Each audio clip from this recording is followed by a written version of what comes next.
In the chilling rain, a lone black man spotted two young white girls, shivering and huddled beneath a tattered plastic raincoat by the road.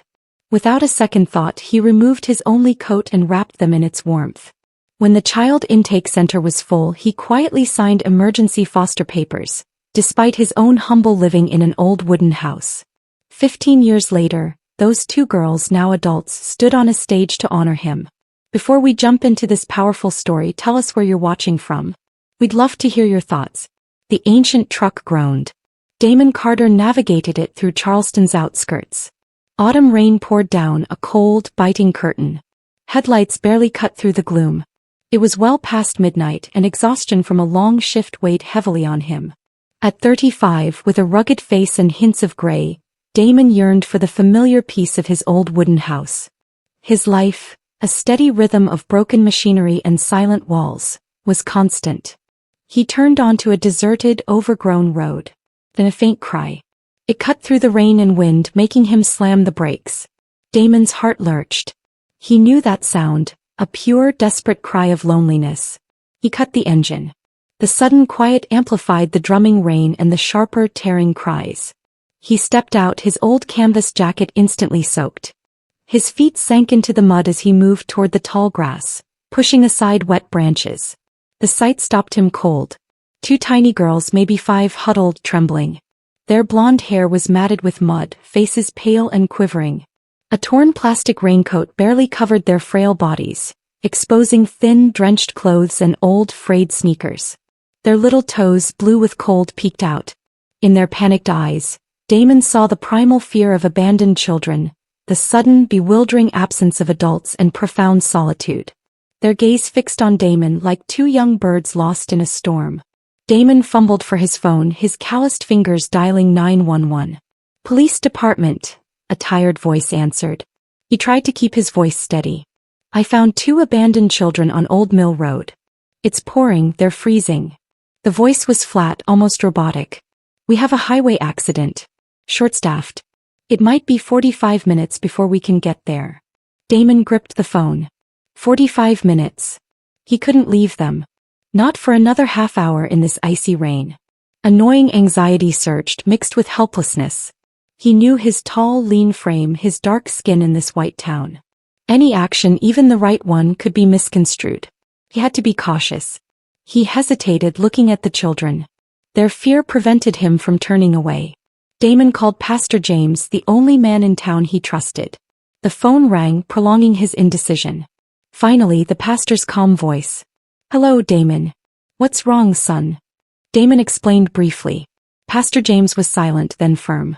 "Do what your heart tells you, Damon. God will guide you." About 40 minutes later, police lights flashed through the night. Damon still stood, his coat soaked, shielding the 2 small beings. The officer emerged, looked at Damon, then the girls. "Emergency," he said wearily. "The child reception center is overflowing." After a moment, he reluctantly agreed. "We'll let you take them home temporarily. A CPS worker will check tomorrow morning." Damon nodded, his heart heavy. The next morning, a blue car pulled up outside Damon's old house. Monica Bell, a CPS worker, stepped out, her eyes assessing the faded wooden walls and old roof tiles. Inside, the house was surprisingly tidy. Monica walked down the hall. "Do you live alone, Mr. Carter?" Damon nodded. "Yes." Monica took careful notes. "What do you do? What's your life like?" Damon briefly shared his story. An orphan childhood, years fending for himself fixing machines. "We've looked into Ellie and June's parents," Monica said, her voice softening. "They died in a car accident due to opioid influence. Initial reports suggest that in a moment of panic or not fully coherent, they tried to bring the girls to a place they thought would be safer, perhaps an old bus stop nearby, before the serious accident on the main road." Monica looked at Damon, her eyes tired. The girls likely perceived the chaos, the loud noises, and the sudden changes in the adults before being left alone. At this age, they don't fully grasp death, but they know their parents are gone and aren't coming back, she continued. Because of the confusion at the accident scene and no immediate report about the children, they were left on that deserted road. This is a story all too common in West Virginia. We haven't found any direct relatives. The foster care system is overwhelmed, a consequence of the opioid crisis devastating this state. Monica continued, "We're proposing you sign an emergency care agreement to keep the girls for 7 days. We'll keep searching for a suitable family." Damon felt an invisible pressure. He was single, no kids. The worry of neighbors' eyes was constant. He saw them behind curtains whispering. He knew their words. The black man with 2 white children. Prejudice unspoken was a dark cloud. Monica called his auto shop. Damon heard her confirm his reliability, how he'd fix cars for free for the poor. Monica looked at him, waiting. Damon nodded. Sighed. "I'll do it." He didn't know what lay ahead, but he knew he couldn't leave them. He remembered his own loneliness, abandoned at a bus station at 10. He wouldn't let Ellie and June feel that. Monica left. 3 strangers in an old wooden house. Ellie and June were silent, clinging to each other on the sofa, small hands clenched white as if terrified of being separated. Their panicked eyes lingered, but Damon felt a thread connecting him to these 2 tiny beings. He knew this was just the beginning. That morning, weak sunlight slanted through the kitchen window, landing on Damon's table. The faint smell of brown rice porridge filled the air, simple, comforting. He watched June. Her blonde hair was still messy from sleep, but her big round blue eyes held no more panic. June quietly approached him, a small hand holding another spoon, carefully placing it beside his bowl. She said nothing, just looked at him shyly. But in her eyes, Damon saw a new glint, a fragile trust blossoming. In that moment, warmth spread in his chest, easing some tension. Last night, June had woken whimpering, eyes wide in the dark, searching for something lost. Damon knew he couldn't work. He called his boss. "I need time off, Bill," Damon said. "About the kids I found." Bill grunted, sympathetic but hesitant. "Try to resolve it quickly, Damon. Work's waiting." Damon accepted the lost income, though his finances were already tight. Monthly bills were a burden. Now 2 more mouths. He saw a stack of bills on the old wooden table, helplessness rising. The old water pump whirred in the wall, amplifying his worry, but he looked at Ellie and June eating quietly. He couldn't abandon them. The world was full of prejudice. He had to shield them from the scrutinizing eyes he knew too well. Days later, Monica Bell returned. She sat across from Damon, a thick file on her lap. "The foster care system is overwhelmed," she said, voice weary, dark circles under her eyes. "The opioid crisis leaves too many orphan children. We haven't found a suitable family for Ellie and June." She paused. "We're proposing you continue to care for them for another 30 days under fictive kin temporary care. A rare exception. We think you've done well." He hesitated. "Single. No kids." Neighbors' eyes. He saw them peeking. Heard the unspoken whispers. Damon's hesitation lingered until June, with surprising determination, placed another spoon in his porridge bowl. Just then Ellie, eyes still teary, whispered, "Do you have a mommy?" The question struck deep, a hidden place in Damon's heart where memories of his own childhood lay. Fears and calculations vanished. He looked at Ellie, his gaze unusually gentle. "I don't have a mommy. I'm just like you," he said softly, suppressing a heavy sigh. Ellie looked at him wide-eyed, searching for truth. He nodded. It wasn't just a nod to Monica, but a promise to these 2 tiny children and to himself. An invisible, strong bond began to form. To help them integrate, Damon took the girls to the community meal at the local church. He knew the church was the heart of West Virginia, where people gathered. Stepping into the warm hall, he felt the scrutinizing eyes. "Good heavens, who's that?" he heard. A tall, thin black man in a worn coat with 2 white girls, their blonde hair matted, clothes ill-fitting. Whispers spread. But then Mrs. Grace, kind, gray-haired, approached, her face beaming. "Welcome, Damon and these lovely granddaughters," she said, her voice warm as winter sun. She hugged the girls, giving them clean though used clothes. Pastor James, Damon's lifeline that rainy night, publicly welcomed them, his warm words dispelling the tension. Gradually, eyes softened, hesitant smiles appeared, especially after Pastor James spoke skillfully of love transcending color. That night, Ellie's nightmare returned. She screamed in the dark, calling for Mommy, her small face pale and sweaty. June's whimpers echoed from the next bed. Damon, with his rough, calloused hands, felt clumsy trying to comfort them. "It's okay, baby Ellie," he said sleep-heavy. Uncle D's here. He held his grandfather's old teddy bear, his only keepsake, and began to tell stories. His own childhood, abandoned at a bus station at 10 years of wandering, the kindness of a truck driver. His voice was deep, resonant, filled with emotion but gentle. Ellie calmed. Sobs became less frequent. Really, Uncle D, she whispered. You don't have a mommy either. Damon nodded. That's right. She snuggled deeper into his embrace. This was more than a story. It was a bond, the start of a deep connection where shared pain built trust. Damon held them close, feeling their steady breaths. He knew he couldn't give up. The walk to the small-town grocery store wasn't far, but every step Damon took carried an invisible tension. Ellie and June walked beside him, their blonde hair still a bit messy. Their clothes, though clean, were still too large. Damon wore his familiar old coat, his faded blue baseball cap partly hiding his tired eyes. He tried to keep his face calm, but he knew eyes were on them. He was too familiar with it. The scrutiny, the judgment for his skin color in this white community. As they entered, a police car unexpectedly pulled up outside. Damon's heart jumped, pounding. The officer stepped out, eyes sweeping over Damon, then stopping on the two girls. "Hello, sir," he said, voice even, eyes suspicious. Someone reported a suspicious man with children. Damon's body tensed, hands clenched white, but he forced calm. "I have the paperwork," he said, slowly pulling out the temporary care document from CPS. The officer took it, skimmed, then looked at Damon as if searching for deceit. June clung to Damon's hand, her big round eyes welling with fear, her body trembling like a little bird. Damon squeezed her hand gently, trying to reassure her, though deep hurt rose within him. He knew they didn't need to feel this. "Excuse me, I'll call my supervisor," the officer said, pulling out his phone. Monica Bell had to come. "When things settled," Damon told Monica, voice soft, shaky. "I just don't want the girls to see that. They've been through so much." Monica nodded, empathetic. She gently placed a hand on his shoulder, a rare but meaningful gesture. "I understand, Damon. You're doing very well. Just trust me." The grocery store incident was a harsh wake-up call. Back home, Damon sat on the old wooden chair.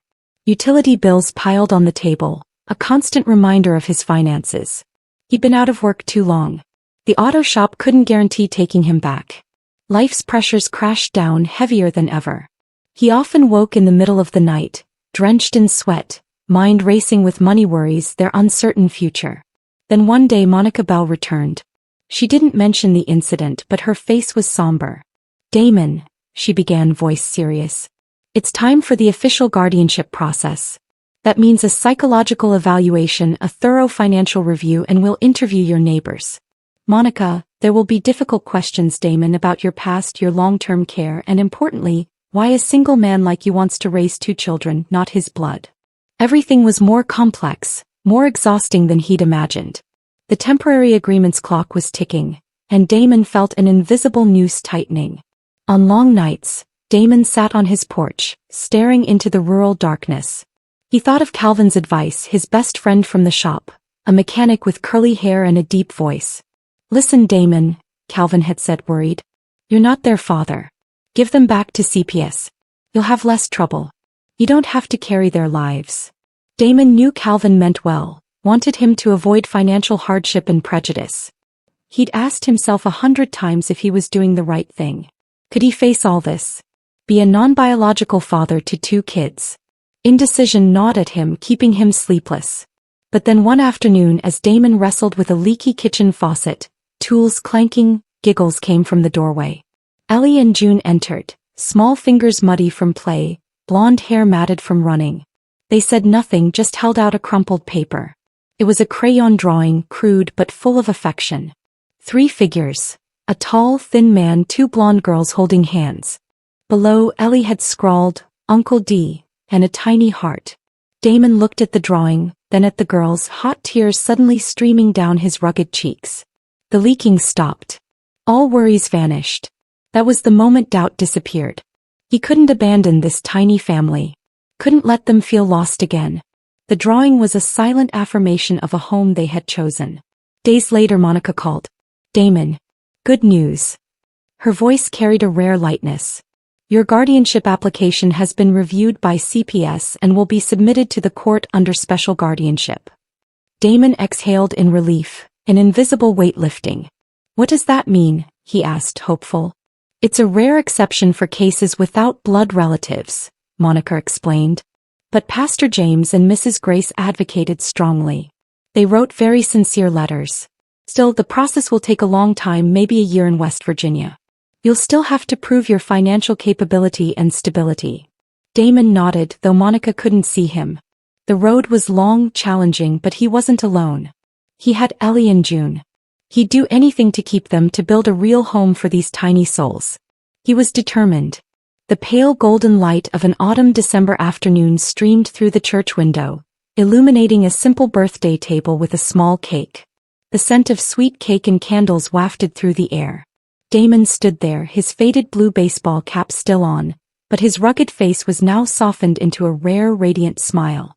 Beside him stood Ellie and June, both beaming in new dresses, their blonde hair neatly brushed, looking like adorable little angels. It was their 6th birthday. Mrs. Grace, the kind elderly woman with her gray hair in a bun, quickly snapped a photo. "Look here, Damon," she said cheerfully. Soon after that photo, Damon, the 2 girls, and their happy smiles appeared on the town's community Facebook group. Mrs. Grace also posted a warm caption telling the story of Damon's kindness. The tall, thin man in the worn coat who had not hesitated to extend a hand to 2 orphaned children. The post quickly spread, not as breaking news, but as a quiet story, whispered from heart to heart, carrying the message that love can mend all cracks. While there were still lingering doubts about an outsider raising children, many local residents began to change their perspectives, recognizing the value of kindness transcending prejudice. The spread of goodwill led to unexpected changes. One day, Miss Sarah, a local teacher with neatly tied brown hair and eager eyes, contacted Damon. "Hello, Mr. Carter," Miss Sarah said openly. "I am Ellie and June's teacher. I saw your story on Facebook. It's very touching." She offered to have him share his story at a small community event at the church. Damon, naturally a man of few words, felt awkward. He wasn't used to speaking in front of crowds, but he knew this was an opportunity for people to better understand him and Ellie and June. Standing on the old wooden podium under the gaze of his neighbors, Damon's voice was deep and resonant, trembling slightly at first. He didn't elaborate, simply stating, "I was once a child no one wanted. I couldn't let these children be that way." His simple, heartfelt words touched the hearts of many in the audience. A wave of silent empathy and support spread, solidifying the community's trust in this rugged man. He saw a few neighbors who had previously looked at him with scrutinizing eyes now nod subtly in agreement. Despite the support, raising children was not easy. Ellie in particular was very timid at school. She often clung to Damon each morning, avoiding the eyes of other children. "She's afraid of being left again," Miss Sarah told Damon during a parent-teacher conference. "We'll try to help her integrate." One time when Damon picked up the girls, another parent, Mrs. Shirley May, known for being nosy, casually remarked upon seeing Damon holding the girls' hands, "Oh, these 2 live with you now? I thought they had relatives." Damon's face tensed. He took a deep breath, trying to keep calm. He knew it was a prejudiced remark, but before he could reply, Mrs. Grace had stepped forward, gently taking Mrs. Shirley's arm. "Shirley, you know, family isn't just blood. Damon is a hero to these children." Mrs. Shirley was silent, her eyes darting away. Damon felt a wave of warmth surge through him. He spent many evenings talking with Ellie, encouraging her to tell him about school. "Have you made any friends yet?" Damon asked gently. Ellie shook her head, looking down. Damon just sighed, then patiently told her funny stories about his own school days, trying to soothe the fear in her heart. A few days later, an elderly neighbor, Mrs. Mabel, Mrs. Grace's close friend, brought over a hot pot of chicken soup, placing it on the old wooden kitchen table. "Here, Damon," she said. "I made a bit too much. You and the girls eat it to warm up." She just smiled, not saying much, but Damon felt a warmth spread through him. These were small gestures, but they showed gradual acceptance and support from those around him, easing the burden Damon was carrying. Not long after, Monica Bell called. "Damon, good news." Her voice carried a rare lightness. "Your guardianship application has been reviewed by the court under special guardianship. An extremely rare exception for cases without blood relatives. Damon exhaled. What does that mean? He asked. It means you have a great chance to officially be the legal guardian of the girls, Monica explained. But you'll still have to continue proving your financial capability and stability throughout the process. Damon nodded. The road was still long, but he saw the light. Late one evening, worry struck again when Ellie began complaining of a severe earache. Damon rushed her to the hospital. At the reception desk, the hospital staff requested legal guardianship papers. I have papers from CPS, Damon said, trying to keep calm, his voice strained. Monica had quickly assisted by sending temporary confirmation via email. Still, Damon felt the suspicious gaze of a female staff member as she looked at his worn denim jacket, then glanced at Ellie's blonde hair. He stayed awake all night in the hospital waiting room, his calloused hands clasped together, listening to the nurse's footsteps and the steady hum of machines. Every passing moment was a test. Finally, when the doctor came out, his face tired, but his eyes full of empathy, he looked at Damon and gently asked, "Everything all right, Dad?" Damon paused for a moment, his heart seemingly stopping, then softly nodded, his voice a low whisper. Yes. It was the first time he had embraced that title so naturally and completely. A meaningful moment that marked not only acceptance from others but also from himself, solidifying his role in the girls' lives. 15 years later, at the Community Protector Awards ceremony held ceremoniously in Charleston, brilliant stage lights shone down on two young white women. They stood there, their blonde hair now neatly tied up, their faces radiant and confident. When the announcer called their names, both stepped onto the stage. "We want to thank Uncle D," June said, her voice, now that of a nurse with determined eyes, echoing throughout the auditorium. A warm round of applause erupted. Ellie, now a social worker with a gentle smile, continued, her eyes sweeping toward the front row where Damon sat, his hair now streaked with gray. "Uncle D didn't just give us a home," Ellie said, her voice catching slightly. "He gave us a reason to keep going, to live meaningful lives." She paused for a moment, taking a breath. "And today we want to announce a small community scholarship named the Uncle D Scholarship, funded by our savings." She looked at June and both smiled, tears glistening in their eyes. This scholarship will help orphan children in West Virginia have the opportunity to go to school so they know that there's always a hand ready to help, that family isn't just blood, but unconditional love. The applause erupted and Damon felt his eyes sting, a warm pride spreading through his chest. Many years passed since that ceremony. Damon, now an old man, his hair completely white, and his rugged face deeply etched with the lines of time and worries, but his eyes still held a kind sparkle. He still sat on his familiar wooden chair on his porch, gazing into the distance. Before him was the majestic view of the Appalachian Mountains, dark green under the sunset.